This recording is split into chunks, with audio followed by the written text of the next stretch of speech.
Do you ever struggle taking photographs in dark situations? Well, there's a reason for that. It's because it really is the most difficult type of photography. And we photographers, we call this low light photography. Low light photography is a lot of fun, but it does take a little bit of time and experience to become really good at it.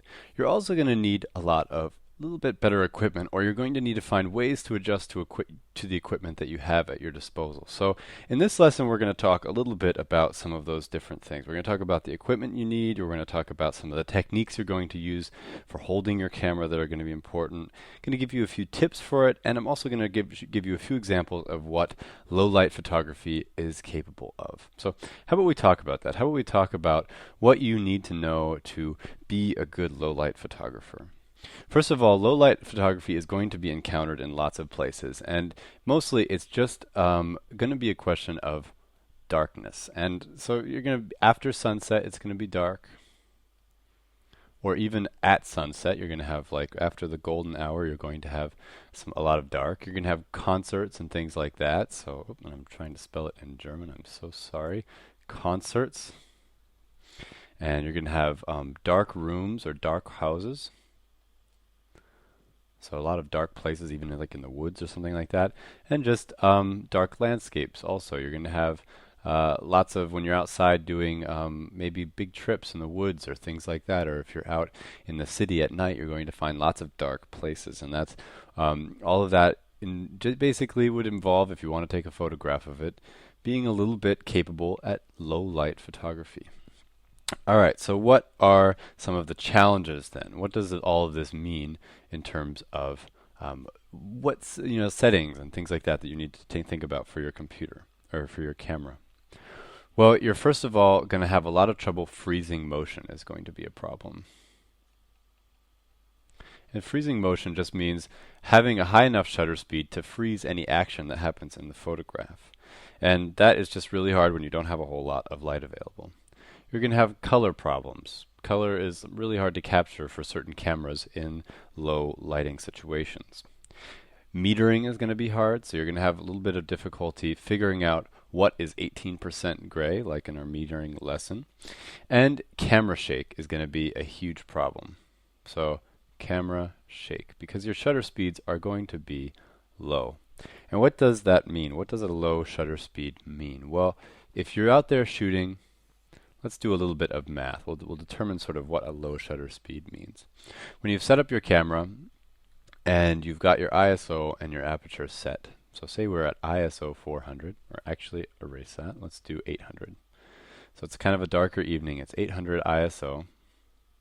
You've opened up your lens as open as it will get, so maybe we have a 3.5 f-stopped lens. Well, then you have to take a look at this moment at your lens and see what zoom factor you're at. So say you've got a 35 millimeter lens on your camera. Now that is the equivalent, if you're on a digital camera, it's not equivalent.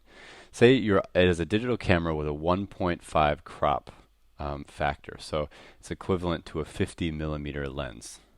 So if you don't know what I mean by that, it's basically that if you've got a digital camera with a DX sensor, it crops the photo. So a 35 millimeter lens actually creates an image that is a 50 millimeter image, essentially. So like it would be a 50 millimeter image on a film camera, but not on the digital camera that you have. Well, basically what you do with this number then, you've got this 50 millimeters. And now you just have to do a little bit of math. All you have to do is put 1 0 over top of that 50. And this right here, the result, is your slowest shutter speed that you should be using for handheld. Now, if you've got vibration reduction or things like that, so that you'll see things called VR lenses, or you'll find things that are stabilizers, things like that, you might be able to go up one stop. So one stop in this situation would be 1/100th of a stop, or 1/100th of a second. So you might be able to get away with that with a VR lens. So this is your slow shutter speed. Once you get below this, once you get below your handheld speed, is when you're really hitting your slow shutter speed area for your camera, and that's when you want to start thinking about special techniques for holding the camera, where to set it, if you need a tripod, things like that. So along those lines, equipment. Let's maybe talk a little bit about equipment over here in the bottom left. Things that might help you. A tripod might be a good idea. Now, if you don't have a tripod or you can't afford a tripod, just find places where you can put your camera. Things that you can, things that you can set your camera on or brace it against. So you could, for example, brace your camera up against a telephone pole and hold it very steadily and maybe even wedge a finger in between the camera and the pole as sort of a stabilizer and push the button. But you're trying to reduce this camera shake. That's why you've got the tripod. You want to cut down on your camera shake. You could also think about a flashlight. Would be a good idea. I find flashlights are great for lots of things. For example, for working with the camera. Sometimes you have buttons you might not know where they're at. And it's also good for setting up and even for light painting. We'll talk about light painting a little bit towards the end of the lesson. Also, if you have an SLR, you want a fast lens, but you don't necessarily need one. Just an idea.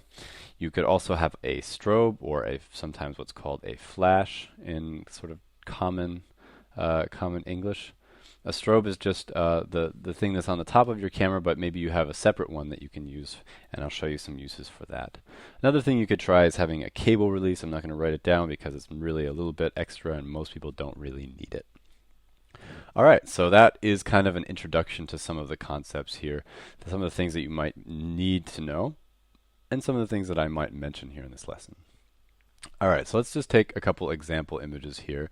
We're going to start out back in Montana, where I come from, and I took this hike with my friend Christopher. And Chris is sitting here next to the fire, and I am at ISO 400. I'm at f5. I'm at a 15th of a second. Now just a little bit later, and this is just really just after sunset, so right here the sun's setting, and right here over on the right, the sun has already set. And still we're at 400, and still we are at f5. But now we are at 10 seconds. So that is a huge difference. That is multiple times longer. This right here is your low shutter speed situation. And I did this with a tripod. Don't necessarily need to. I could have set it on a rock. I could have put it on my camera bag, whatever was high enough to get the image that I wanted. But you can see here that Chris didn't move during the image. It's while I was taking the photograph. And luckily he was just tranced out staring into the fire, and I just took a photo while he was doing that. I didn't have to ask him to do that or anything like that. But if he were to move, the photo would be sort of different. It would be it might have, I would say, ruined, but not necessarily. But you can see here, because the exposure is so long, you can see the sparks coming up off the fire. You can see the glow of the fire everywhere, the glow of the sky, the big beautiful Montana sky back there. And you can really kind of see everything. And you can see also the difference here between these two photographs. I would say both of them are low light photographs, but this one over here to the right is much lower and definitely is a little bit harder of an image to get. You can get this image to the right with just about any camera, even a really inexpensive camera, but it really is going to push the limits of your camera. And we should talk a little bit maybe about that as we're rolling through here. Really good cameras have a much better sensor in terms of its ability to capture low light. That's really what makes a sensor really a quality sensor. And so when they put a sensor in a really cheap camera or in a cell phone, it's often just a sensor that is pretty light sensitive, but not very. And when you turn up the power on that sensor, and as you get up towards the higher ISO ranges, that's where you really start seeing sort of the quality fall off, and that's where the images start to kind of become a little bit less pretty. Now, let's move on here and start talking about these images that I've pulled up. They're both not necessarily really low light photography, but they're pretty much right on the edge. This is kind of the boundary of low light photography. And right here, I think I was shooting at about a 500th ISO, or 500 ISO, which is a step between traditional ISOs that you'll find on some professional cameras.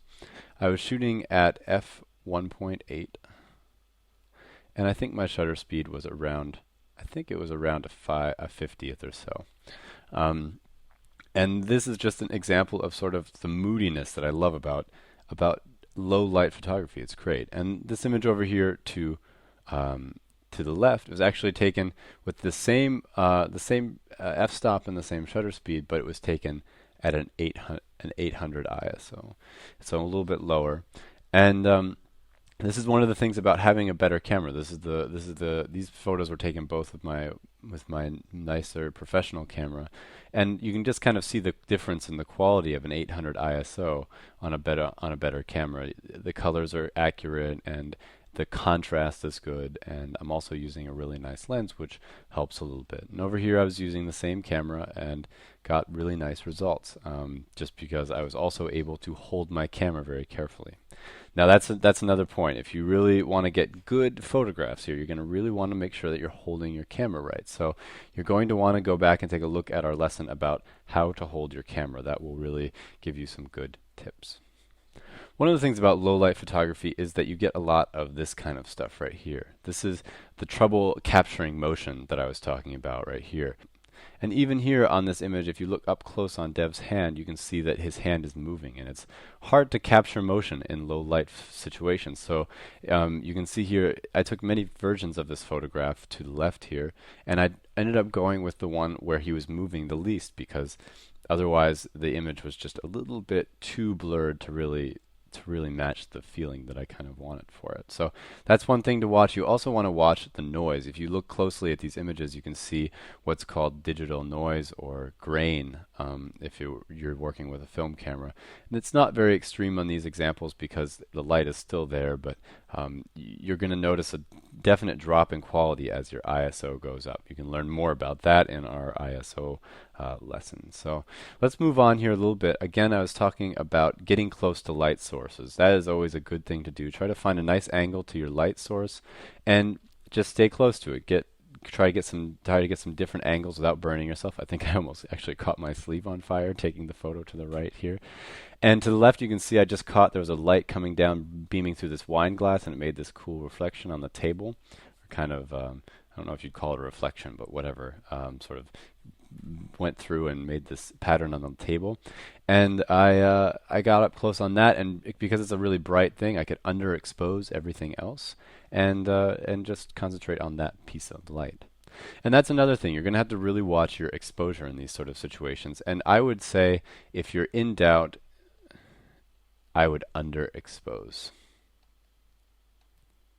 And underexposing is good for digital cameras because you really kind of can pull a lot of the information back out. If you're using a film camera, you can't really get rid of it all. So you want to try not to underexpose as much if you can, but underexposure is okay for digital in a lot of ways, so you can always try that. You can also, I would recommend getting some friends to join up and maybe even trying out some light painting. Light painting is a lot of fun, and you can do it with lots of different things. You can use a strobe, like I mentioned before at the beginning. You can use a flashlight. So here to the right, we've used a strobe. And to the left, we're using a frisbee. It's like a, but you can just exchange it for an LED light or a flashlight or whatever.